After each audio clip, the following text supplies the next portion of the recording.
Hello and welcome all of you to EduTech 2020, powered by Amazon Web Services. Without any further delay, let's start the panel discussion on digital learning, making education affordable and accessible. We have with us our moderator, Ashish Mathew Cherian, Director of Global Sales, Print and Publishing Business Unit, Adobe India. Welcome, Ashish. Welcome to our esteemed panelists, Professor P.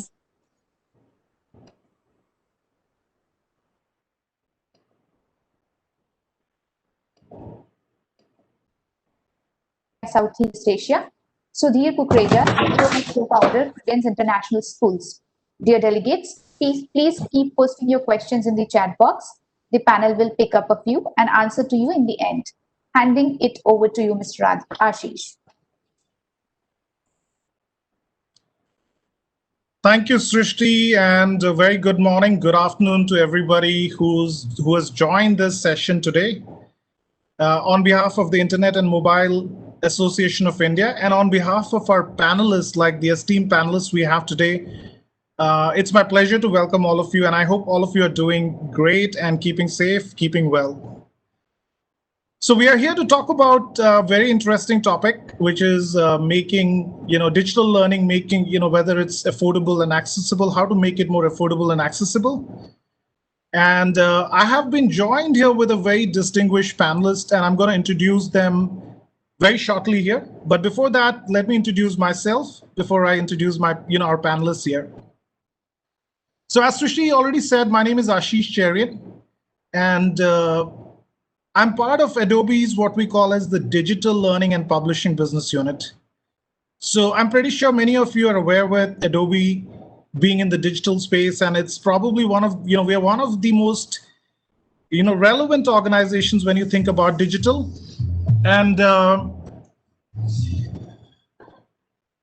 so, while Adobe is known for its digital technology, we are also a leader when it comes to digital learning and providing digital learning solutions for our customers, right? So, sorry for that. Yeah, so here we're going to talk about, how digital learning acceleration is going on in the education industry. So let me first of all start with an introduction of our panel members. We have with us Professor Jose, who's a distinguished faculty of the IIM Bangalore, the Indian Institute of Management, Bangalore. And Professor Jose is a professor for strategy. Professor, do you want to say a quick hello to the audience? Good morning to all of you. It's a pleasure to be here. Thank you, Ashish. Great. And Professor Jose, while he's the professor for strategy, he also had a role to play in IIM Bangalore's digital learning strategy, which is the IIMBX, right? And it's great to have Professor Jose. Our second panelist is Sudhir Kukreja. Sudhir represents the Credence International Schools. Sudhir is an equity analyst who's an educationalist with a rebellious mission to transform the education landscape of our country by embracing cutting-edge technology and getting rid of the conventional rote learning system. Welcome to the panel. Sudhir, do you want to say a quick hello to the audience? Thank you so much, Ashish. Good morning, everyone. Pleasure being a part of this. Great. And our third panelist is Aditya Malik. Aditya represents an organization called Talentedge. And Aditya is the CEO and MD of that organization, of Talentedge. Talentedge is one of the leading new age technology-driven interactive education companies. Aditya believes in the prowess of strong workforce and has meticulously built a team based on their core expertise and the determination to work with passion. Very quick hello to you, Aditya, and thanks for joining us for the panel. Thanks, Ashish. Hi, good morning, everyone. Right. Lastly, we have Amit Goyal. Amit is a senior leader and head of India and Southeast Asia for this organization called edX. And I'm pretty sure many of you would know about edX. edX is one of the world's leading, online platforms, e-learning platforms rather, which was founded by MIT and Harvard University alumni. Amit is also the man behind launching one of the world's cheapest PC tablets, which I learned about this morning only, Amit, Akash. So Great resume and great profile, Amit, and it's great pleasure to have you on the panel. Thank you so much for joining us, Amit. Do you want to say a quick hello to the audience?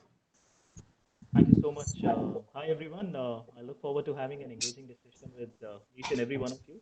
Thank you. Fantastic. So, yeah, I think if I were to kind of talk about the profiles of these individuals in CVs, I think we would probably need a lot of time, which we don't have today because we just have 45 minutes, right? So I'm not going to talk about it, but I just wanted to, I'm really, really honored to be talking to these gentlemen because these guys are thought leaders. These guys are education thought leaders. And I think while all of them have different professions, we have two entrepreneurs in our panel, we have one professor in our panel, and we have one corporate sales leader in our corporate leader in our panel. The common thread between all four of them is that they're all passionate for digital learning. They're all passionate about education. So it's a fantastic mix of people that we have today. Just to set a little bit of context of the session today, the reason why we are having this session, I'm pretty sure since last 7 months, I'm pretty sure all of us are aware of what's going on in the world, right? The world is not at the same place. It's a very different place. There is total chaos out there. There is total panic out there with the pandemic and COVID. There is a lot of disruption which is going on. And I think this whole pandemic has also disrupted the way the education industry is evolving, right? There is massive disruption for the traditional education industry. It is also impacting students, it is impacting faculties, it's impacting institutions. And I think it's very difficult for me to quantify the level of impact which is happening. It's very difficult, I think, for anybody, right? But then I'm a firm believer of the fact that with every crisis, there is an opportunity. And I think, what we are going to try to focus on today is how do we turn this crisis into opportunity? So we have broken down this discussion into different themes, and we will try to uncover those themes for you as we go through this panel discussion. The first theme is about affordability, and my first question is for Sudhir Kukreja. Sudhir, do you see education becoming more affordable, or is it going to become more expensive with this whole disruption going on? Well, thanks, Ashish, for a quick background. Now, as a school owner and someone who's operating schools across the geography of the country, where we have schools operating in cities like Hyderabad, which is a metro city, and then add to it cities like Aurangabad and Indore, which are tier 2 cities, and then something like Bid and Chalna and Dewas. These are tier 3 cities. So I think this question has multiple facets to it, which will probably have different answers when we look at this question in 3 different geographies, whether we're talking about metros or tier 1 cities or tier 2 cities in this country. Practically, if we take a look at the school scenario, so I'm going to break this answer into 2 parts. 1, how this entire thing shapes up for school, and 2, how does it shape up for an individual child or a household. In terms of schools, I believe, the schools in the metro cities, or probably to an extent schools in the tier 1 cities, really already had this kind of an infrastructure so that they could cope with one such disruption. And that is where I think kudos to the teacher and the entire education fraternity, which has taken up the challenge and has quickly transformed itself into, from a brick and mortar model to a completely digital space where we have millions of kids across the country today who are learning for so many months on the digital platform. So for them, maybe that affordability would not be that big a concern as far as schools are concerned. But at the same time, if you look at the tier 3 cities and the rural segment of the country, schools which have been really at a lower, fee structure kind of a model, they are struggling big time. And for them to embrace something, in terms of this technology or infrastructure or the digital learning tools and the apps, etc., that we're putting in the market is going to be quite difficult. Coming to the other side, which is students, if Srishti can share that slide, which I have for the student distribution. So practically, we are a country which has somewhere close to 27 crore kids across the country and across the geographies. Now, out of these 27 crore kids, there are about 6% or 7% kids which belong to the rich strata, another 30% which are a mid-income. So for this first, as you can see on your screen, so this 38% on the left side graph would not really be a big deal, because this is one part of the economy or one part of our society which has a reasonably decent income to afford a good quality private school education, which is leading to this entire growth in the edtech space. So whether it is individual learning tools or digital solutions that we're talking about, for this 38%, I believe it's not a big task, and they would probably be able to afford the entire thing.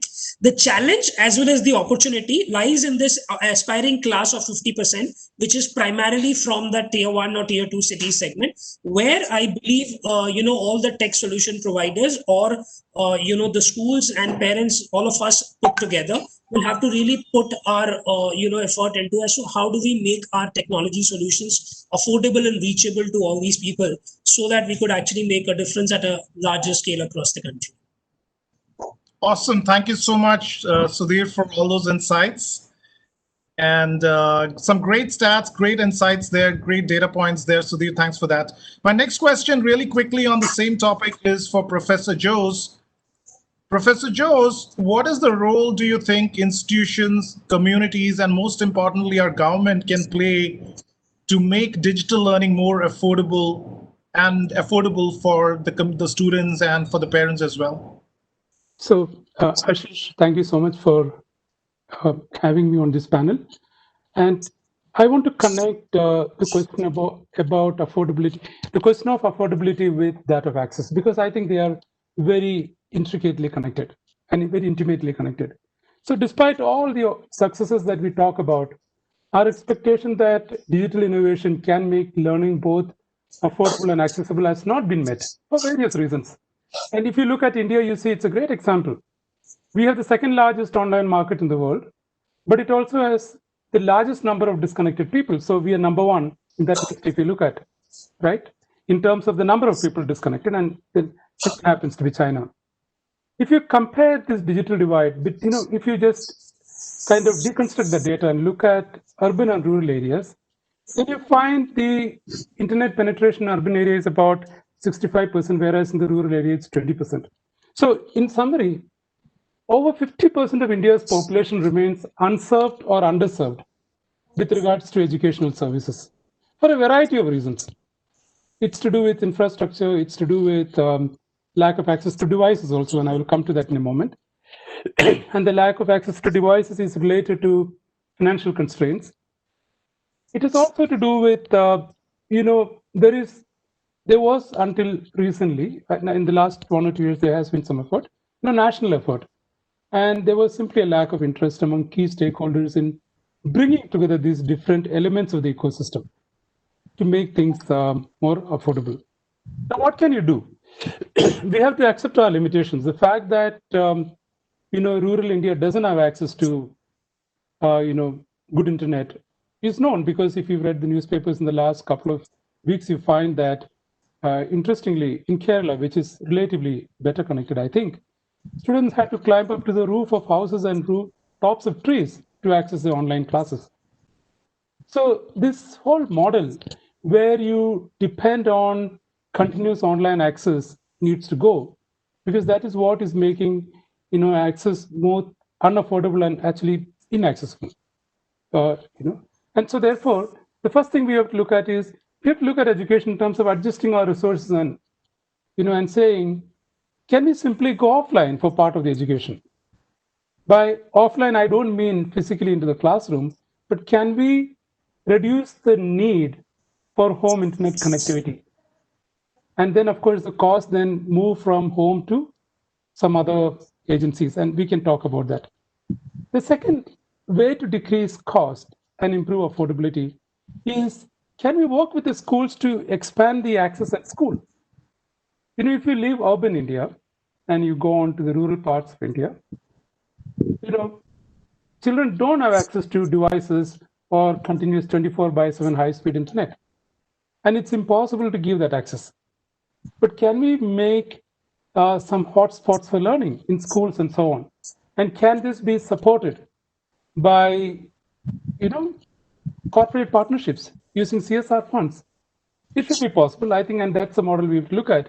We shouldn't really look at providing access to every child in their home. We should look at providing access to every child in a common space. And this is where community and community institutions can play a role, because a lot of India has very strong NGO organizations and community organizations and schools and so on. So that's where we work with community. And finally, I think there is a need for strong corporate partnerships.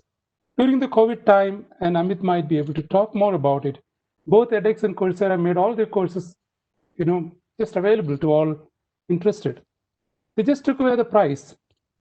I'm sure, that also helped them improve their, their own access to students. But the fact of the matter is, once you take away the price, a large number of students do get into this, because at least one part of the equation is taken care of, which is you don't have to pay for the course. And that's where I think, educational entrepreneurs can play a role. And on the other hand, I think government needs to really look at how do you provide lower cost internet access to students, if not to students, to institutions. Thank you. Awesome. These are some great words of wisdom, Professor Jose. I specifically liked the point you made around how schools and educational institutions in the rural side, how they can act as a, hub spot, right? Like a spot. And it doesn't have to, it's not necessary for students to have decided, but those schools can actually become the mediator or facilitator. Great points, Dr. Jose. So let's quickly move on to our next theme in this particular topic, which is around technology. And my next question is going to be for Amit. Amit, are you ready for my next question? Absolutely. So Amit, given the fact that you have been working in this field for a very long time and you have had a very close association with digital learning, I think digital learning is more relevant now this year than it has been ever before. What are some of the key trends that you're currently seeing in the education industry, and where do you think this is all heading? So I think first and foremost, the pandemic has finally given its due to the edtech players.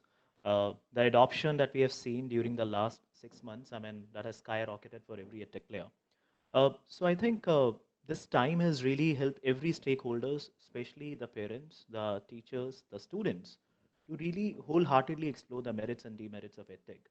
Earlier, what we used to see is teachers, they were always, and especially when I used to visit tier 2 and tier 3 areas, teachers were the one who resisted the technology the most. They actually saw edtech as a threat. They failed to understand that edtech is actually here to make their jobs, to make their life easier. But now with a much needed nudge, something similar that happened with demonetization to e-commerce, the same thing is happening to edtech and to the learning as a whole now. So what we are looking at today is everywhere we are talking about integrated learning. Schools, colleges, higher education institute, corporate learning, they're all adopting integrated learning. So while traditional learning is currently unavailable due to reasons known all to us, uh, the professors, the students, the teachers, they're all coming together to offer integrated learning, to offer blended learning, and really, get the true merits of flipped learning. In terms of edtech, what we're also looking at is, if I talk about our data, what we saw is during the first 6 weeks of pandemic, we actually doubled up our number. The number which took us 6 years to achieve, we doubled up on those numbers. In terms of technology adoption, what we also saw is there was a 300% growth in the open source technology. So edX also manages a platform called OpenEdX. So OpenEdX, edX is actually an instance of OpenEdX.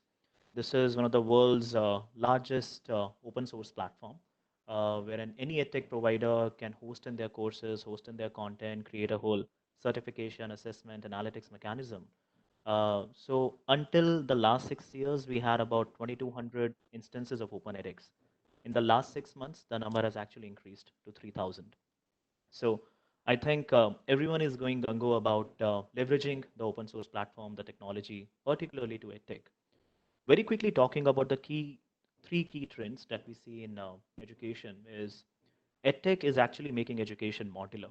So you don't really necessarily have to go to a campus to get your education. Today, education is being delivered through multiple sources. It is doing the same thing which happened to retail earlier. It is becoming omni-channel. Plus, it is getting modular. So students are able to complete a part of their semester online using digital learning tools, using proctored examinations, using capstone projects, and universities and colleges, they're able to give them credits for it. And lastly, education is actually technology has made education lifelong. So if you would ask a working professional who has been out of college for like 5 years, 7 years, would they want to go back to the college? There might be a desire, but the circumstances would not allow them to do so. With this whole shift with digital learning, I think they are truly able to realize the benefits of lifelong learning. They are able to take anytime, anywhere education across all in-demand skills and technologies. And we've also witnessed, close to 250% growth in the enterprises who use our courses to upskill their workforce. So these are some of the trends that we are seeing between edtech and learning as a whole. Thanks a lot, Amit. Those are great numbers. Maybe a couple of years back, we couldn't have expected those kind of numbers, right? Suddenly, you're seeing it's like, I don't know, 10x, 20x kind of growth you're seeing. You spoke about a couple of important things: integrated learning, modular learning. I think in all true sense, I think education is becoming uncaged, right? It's coming out of its traditional form. It's getting unleashed, right? It's not confined anymore within a particular setup. So I think that is one of the biggest, personally to me, that's one of the biggest advantages of digital learning, because you can do it at your own convenience, right? You're not really restricted to logistics and everything. Thanks, Amit. Very quickly, moving over to the next question. The next question is again for Professor Jose. Professor Jose, how do you think we can increase equity and access in the digital learning space? And if you could just briefly, explain what does equity mean for our audience here? So, Ashish, I really like the way you said education has been unchained. And frankly, the real question is whether you unchained a dragon. And I will explain that why. Because when you talk about equity, we are talking about both accessibility, affordability, and managing the diversity. And all of these are very important in our context. In another way, if you think about it, access is really about or empowering, and equity is also about empowering people. The problem we have is often when we talk about access or equity, we just limit ourselves to physical access and affordability. You see, do people have access? Can they afford a device? Can they have access to internet? Reasonably high-speed internet, so that they can access all these materials. But when we are talking about equity, you are not talking about a number of other things. For instance, and I'm using equity as empowering. When you're saying how do you empower the differently able students, not everybody is able to have the same abilities, right? They may be slow learners, they may be physically handicapped people, simple thing. They may be colorblind people who simply can't make much sense of these these colorful slides that we've made, and so on. There could be students handicapped by economic conditions, social conditions, gender related issues. How do we deal with each of these? And sometimes I think as educators or technology providers, we don't really look at all of this with as much detail as we need to. Let's take differently abled. So the solution is really simple.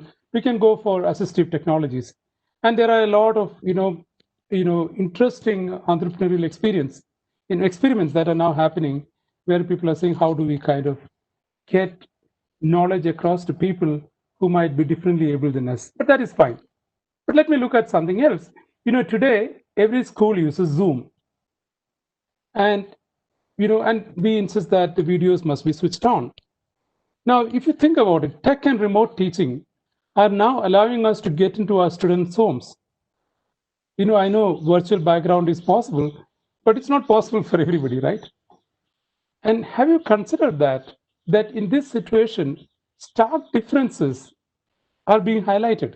When you get into a school, everybody wears the same uniform. But when you get into their homes and each one of us can see each other, you see very different backgrounds. What kind of impact is that going to have on the students? We have to really consider that, right? So the next question is, how do you make these students feel safe and welcome in these digital environments?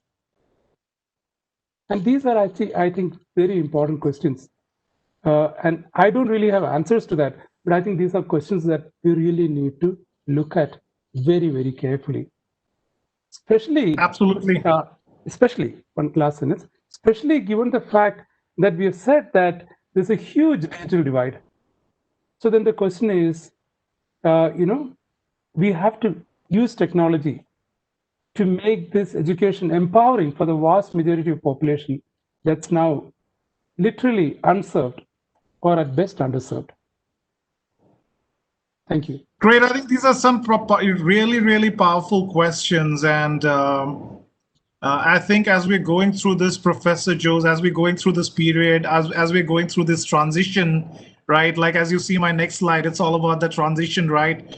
I think these are questions that all of us together need to kind of solve, right? About the digital equity, the parity. And I see there are some questions from our audience, and I'm going to get to those questions very soon. But before that, I want to bring up a questions for Aditya. And Aditya, I have not asked you a question yet, so my apologies for that. So I think the next question is around the audience, right? Like the end users. And my question to you is, Aditya, how do you think we can make digital learning more effective, engaging, and impactful? Thanks, Ashish. I think the key is to some extent not view digital learning as different from traditional learning. Digital learning has to be seen as an enabler to enhance the learning experience and not seen as a separate work stream altogether. Unfortunately, much before pandemic hit, one side was the traditional learning and the other side was e-learning. It was a divide like between two, like a Chinese wall between the two pieces of it. Now, hopefully, what we are seeing now that with more and more colleges and more students moving on to it, it is getting mainstreamed. So I think the first and foremost thing what we will need to do is to make sure that the experience is not compromised and the rigor of traditional learning is maintained while we go through it. So what do I mean by that? Which means, if in a traditional learning, the interaction, the experience, the entire piece of having, say, for example, if you have an entrance test for this thing, you have a Q&A session, you have case studies, you are interacting with the faculty live, as Professor Jose was saying that we have a Zoom class everywhere. I think the key for us is to make sure that you start with the premise and say whatever you can do in a physical classroom should be able to done in a e-learning world. And today it's possible using technology. I mean, elections are being fought nowadays with digital campaigning, and a classic example was when Prime Minister Modi and Odisha Chief Minister used the holographic technology in villages in rural area for the rural people to click photograph with them, and that was a major hit. It's a case study on it as well. So if a holographic technology allows Odisha Chief Minister in the middle of an election to click a photograph with a villager, this technology can give them the same experience as they are experiencing in a real-time classroom. Because the moment you take away the real-time classroom experience, it becomes inferior. Imagine the power that somebody sitting in a village is being taught by Professor Jose from I am Bangalore and is getting the same experience as he or she would have got in the I am Bangalore campus. So the first, I think we should replicate the physical classroom. Two, I think we should make sure that to give the comfort to the teachers and the students, the rigor should not get compromised in any aspect of whether it's an entrance, exam, education, the entire rigor of the ecosystem. That's the power for us. We should not let go of that. So in my mind, these two are the two things which have to be the bedrock for making sure the digital learning gets its due. Thanks a lot, Aditya. Great views again. Thank you so much. My next question, I'm actually going to couple it with an audience question. So I had a different question in mind, but I see a very similar question posed by one of our audience, and I'm going to put this to Sudhir. And I think, Sudhir, this is a question that you and me also discussed about very briefly. Considering that teachers are major stakeholders in revolutionizing the process of education, should accessibility be talked in terms of lack of familiarity with tech-based education, especially in smaller switch cities? Well, thanks, Ashish, for connecting the question. I was anyways wanting to connect it because I could actually relate to it. And While I answer this question in the context of the teachers being ready for this entire thing, I think I'll go back a little in the conversation to what Amit and Aditya added here. Uh, in the pre-pandemic times, like Amit mentioned and Aditya also did, that normal classrooms, the brick and mortar schools, and the digital learning were seen as two different parts of the society. And at the same time, during the pandemic, teachers have done a commendable job to go onto a complete digital platform, embrace the technology, acquire the skills, bear with all the hiccups and the challenges that the technology throws in the delivery process. But I think the challenge here is that something that we've achieved in this pandemic phase, where the teachers have really not left with any other option but forced to embrace this technology and acquire these skills at a very quick pace. The key challenge would be to see as to how far does this remain sustainable, and I think that is what the entire edtech industry is also talking about. And as the audience questions points out, the challenge here is that the teachers have a severe lack of familiarity with all these tech-based educational solutions.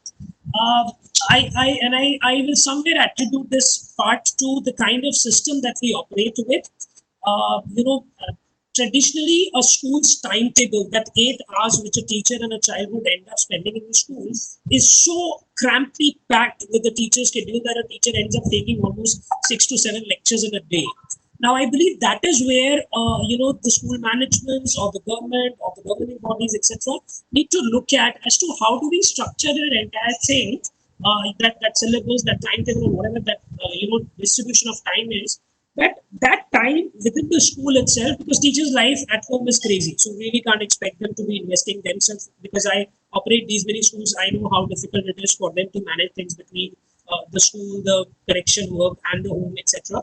So the schools will have to create a process whereby the teachers can be given, one, an access, two, an opportunity, three, the infrastructure and the availability of maybe such trainers or courses, etc., where they could actually make themselves familiar with this entire teaching learning tool, which because of this pandemic, they've been forced to. Some of them have really loved it, enjoyed it, embraced it completely, and are now wanting to explore it further. But there is still a vast community which still doesn't have a good access to it. They are still fearful, are still looking for maybe some mentors or pre-curated courses or guided exercises which can help them navigate through this. Within our system of schools, we've got teachers who keep continuously calling us and asking us for various inputs to be given, as in when they are thrown with a new challenge, something that comes from a parent side or a child side. How do I assist the child on Google tool, or how do I assist the child on Adobe tool, or how do I do it on this and or that? So there are different technologies which are brought into the system by the management,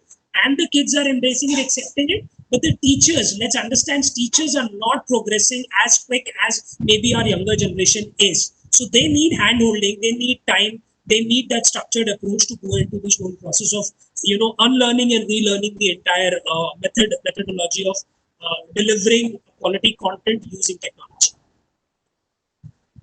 Great point, Sudhir. And I think our teachers need a lot of support, right, from every aspect, right? Be it from the administration of that institution, be it from the government, be it from the communities. But that framework is very important. And now, as you rightly said, this is a forced change, right? And I do believe that instead of fighting the change, we need to embrace the change. We need to make friends with the change, as there will be good things. And so, great point, Sudhir. I'm barging in again. Another one point which I missed and I'd like to add. So in this pandemic, if you take a look, there are two big names which have come up across the educational fraternity in schools. One is Google for Education, the other is Zoom. Why was this so? Because this is where the corporate world actually came in the support of the education fraternity and the schools, and this is where they're. So the more of such things which can be provided to the teachers and the education segment, I guess the more it will become. So teachers are great influencers which can in fact help the corporates in the longer run to help them penetrate more into the student fraternity as well. Absolutely, no doubt about it. And representing one such technology company, I can definitely relate to what you just said. And there is a lot of such partnerships which are required to solve this problem, right? We need to think about these these partnerships. Great examples, Sudhir. I'll quickly move over to the next question, and I will again combine an audience question with one of the questions that we had thought about, which is with respect to accessibility. And my next question is going to be for Aditya again. So Aditya, the question is, how can we ensure that the benefits of traditional learning, like networking, learning from each other, it continues to remain in an online environment as well? We're not compromising on those, or we're not missing out on those. Sure. Long back when I used to work for GE, we all used to, GE's training system used to be fairly good, and we all used to be feel good that we were nominated for trainings and all that stuff. And then we were told that the key for success, and that was the Jack Welch era, when we were told that the key for success for GE in those days in building great leaders is three things. One is education, second is experience, and third is exposure. So in my mind, and that has stuck with me, and that's how we have seen that in Talentedge also when we have gone through building the company. The key is that the learning is not only about what is being taught in the classroom. The key is also the exposure and the experience which the students go through when they are going through the learning. And that's why institutes like IIMs and XLRIs and MICAs and IFTs are successful, because they provide that platform.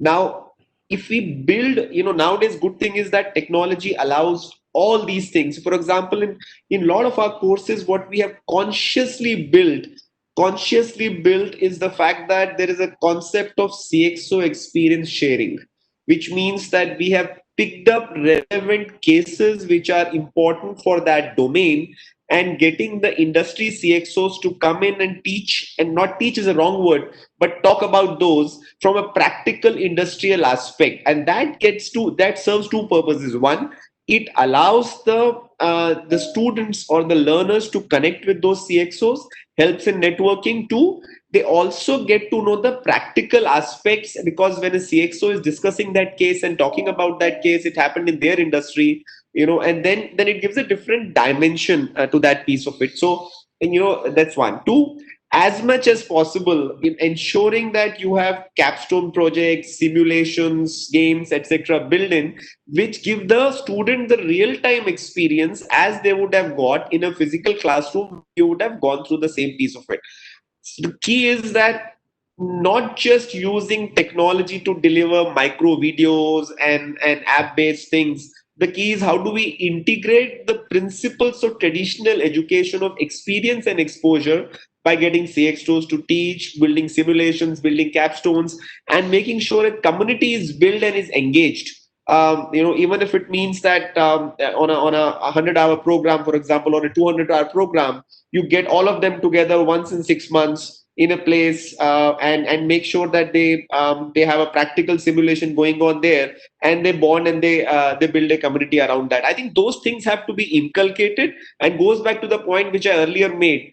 Don't see digital education as in isolation. See that as an integrated part of the education system and blend those in, and then it will deliver great results. Awesome. Thanks, Aditya. I think, you are referring to this whole concept of blended learning, right? So it should not we should not see digital learning as completely, out of it. It should be part of that entire framework, entire structure itself. Great thoughts, Aditya. Thanks once again. And I'm going to switch to the next theme around accessibility. I think this is a very interesting question, and it's like a most frequently asked question. And I'm going to put this question to Sudhir again.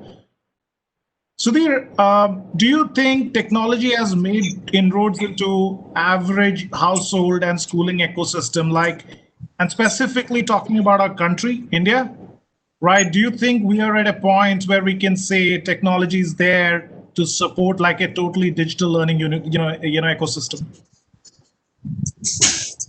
Well, so I think I'll connect my answer to what Professor Jose shared a little while ago. Accessibility to an average household is, in today's context, completely linked to the access to internet. Because I think 9 out of the 10 edtech solutions that we're talking about are delivered through an internet platform. In terms of schools, I believe a large chunk of schools in tier 1 and tier 2 cities have already embraced technology. If we were to talk about it 5 years ago, what is edtech? Maybe somebody would not have heard of it. Maybe 10%, 20%, 30% people were aware of it. But there is today a E&Y report which says that okay, at least 67, 68% of our education fraternity and the student base is well aware of what is edtech, what are digital learning solutions, how are they. The question now is how do you give them that access? How do you bring them into that ecosystem? So it's more about that accessibility to internet or maybe that affordability of that cost, which is the larger theme of our overall discussion that we are having here. In terms of schools, they have left, right, and center embrace technology. uh, Pretty much every school is kind of trying to explore new options. What are the new technologies coming in? What are the new solutions being proposed? How do they bring in efficiency while they are always conscious of the cost at which they are coming? And that is probably one of the impediments in terms of embracing them and how quickly they go around with it. But I believe it's taking shape. It's coming up with time. uh, just like Professor Jose mentioned, that if we have some offline solutions, I think one input that I probably have shared on a couple of platforms earlier here is that most of the edtech startups these days, or the digital service providers, they have started going on a per child per month kind of a model.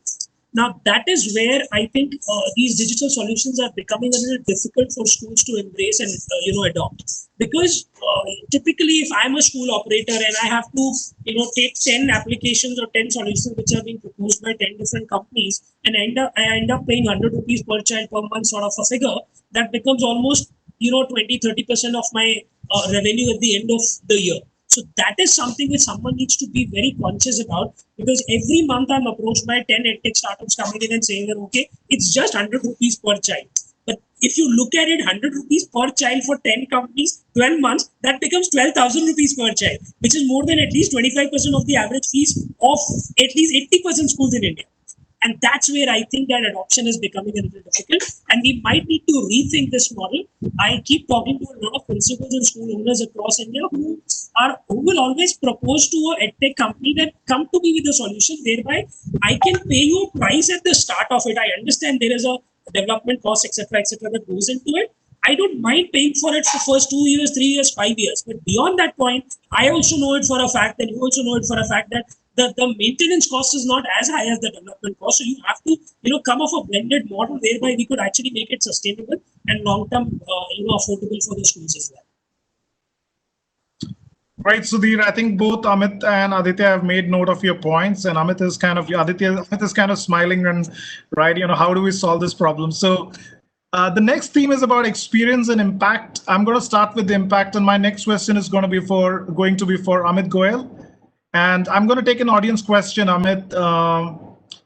So how does the monetization model for edtech companies change from addressing urban population versus rural population? And we really have 3 minutes, Amit. So I would want you to answer like as quickly as possible so that we can take a couple more questions. Sure. So I think I've been fortunate enough to work on two very large-scale projects. One was Akash tablet that was aimed to bridge the digital divide. A tablet which was one of the most affordable one. And at that time, when we were making the tablet, I think the intention was not to really monetize it, but how do we make a change? How do we make an impact? But in order to do so, the technology providers have to make sure they are able to self-sustain themselves. So one of the ways in which edtech players could actually monetize is wherever they could see that there could be revenue streams which could be affordable for someone. For example, someone in a tier one city would be able to afford a subscription of 1,000 rupees a month. But if you go to a tier two or tier three area, I think that might be very bizarre. So what some players could do and should be doing is they may look at alternative ways of monetization. I think advertisement for relevant content of relevant services is one. And then maybe they could, so this is what we did with the hardwares. What we are doing at the software, or I would say at the content level, is at edX, what we have done is we have made education absolutely free. So today, if anyone in any part of the world, right, literally any part of the world, they want to study anything from, let's say, Professor Joss, who teaches at IIM Bangalore, or someone at MIT or Harvard or Berkeley or Columbia or any top institute, they could just go to these platforms, learn absolutely free. They just need to have the will. They just need to have some basic internet connectivity. And thanks to Geo, I think the penetration has significantly increased. So I think gone are the days when students would be able to say, "Yeah, because I didn't have this, myself in class 12th, I was not able to afford high quality education." I think everything is out there. Okay. Students just have to, go out and explore. Amit, And how would they? Sorry. Yeah. yeah, sorry, but I'll have to kind of intervene because we're just left with 1 minute. Otherwise, we'll get kicked out of this room. I wanted to Sure. thank all of you guys for being part of this panel and really appreciate all your thoughts and views. Great connecting with all of you. And I hope our audience has, taken away some takeaways, notes, which they can actually start implementing and using in their transition towards this whole, digital learning and digital transformation. I'll hand it back to Srishti. Thank you, speakers, for an amazing discussion. Thank you to our moderator, Ashish, for keeping the discussion relevant, significant, and so exciting. Thank you to our CX partners, Zendex, and cloud partner, Amazon Web Services.